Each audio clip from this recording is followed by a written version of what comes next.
Për shumë vite me radhë mësuesja Ganimete ja kushtoi jetën arsimimit dhe brezave të rinj. Rrugtimi i saj në mësimdhënie nisi fillimisht në një shkollë fshati, ku me shumë përkushtim dhe dashuri filloi punën me nxënësit. Kohët e kaluara me nxënës ajo i kujton me shumë dashuri. Kam nostalgji të madhe për ato ditë. 7 marsin kemi filluar na vonë ta kremtoj, pas luftës sidomos. Mirë po ditari mungon shumë. Unë kom kry shkollën profesionale, shkollën normale, drejtimi për mësuese. Edhe 19 vjeçare kam dalë për herë të parë në punë. Ditarin e parë që kom kam qenë mësuese fshati, se s'ka pas në qytet vendet punës. 19 vjeçare, me nostalgji të madhe kujtoj ato momente, ato ditë, kur kom kap ditarin në dorë. Edhe jo mundu me dhonë krejt, me kontribue, me dhonë krejt mundësit e mia, aftësit e mia, mi shprejta ata fëmijë, me dashuri, me afërsi për ta. Ajo tregon se si mësuese nuk ka qenë thjesht një detyrë, por një mision i veçantë. Dashuria për nxënësit ka qenë gjithmonë motivimi më i madh për të. Fëmijët janë bukuria e jetës.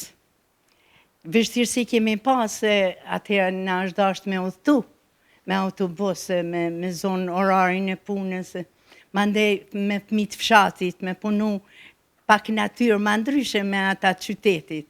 Mirë po, unë kom pas dashuri të madhe prej fëmijëve edhe prej prindve. Edhe unë jam mundur në mënyrën më të mirë me ndiku të ata, edhe shumë shpesh, 13 vite kom punu në fshat. I kom përcjell 3 gjenerata, prej klasës parë deri në 4 ka qenë atyre. Kom marrë fletra abdrata, kom marrë shpërblime, kam qenë mësuese e dallume aty në fshat. Megjithatë, rruga e saj në arsim nuk ka qenë pa sfida, por përkundër kësaj ka punuar në ngritjen e saj profesionale. Kom punu me parashkollor, me fëmijë edhe më të vegjël, e më të nishëm, se ata kanë qenë të friksum prej shtëpisë më ardhë munda prej familjes.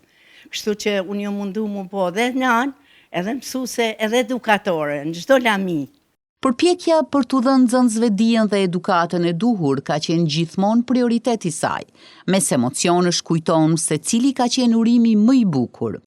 Urimi më i bukur është 7 marsi, kur fëmijët më kanë ardhur me buqet lules, ose me një lule, ndërsa ata që nuk kishin mundësi, unë jam dalë me ta në borë të shkollës, kemi mbledh lulet o borrit, edhe kemi kremtu festën e 7 marsit, ditën e mësuesit.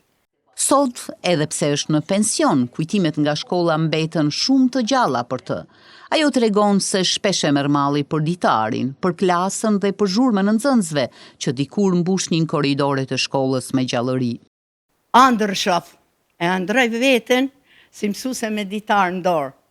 Edhe kom nostalgji për ato vite, edhe sot me më thonë, a del me punu, unë e prap kisha dalë, po me këta moshë, me fëmijët e vegjël me punu.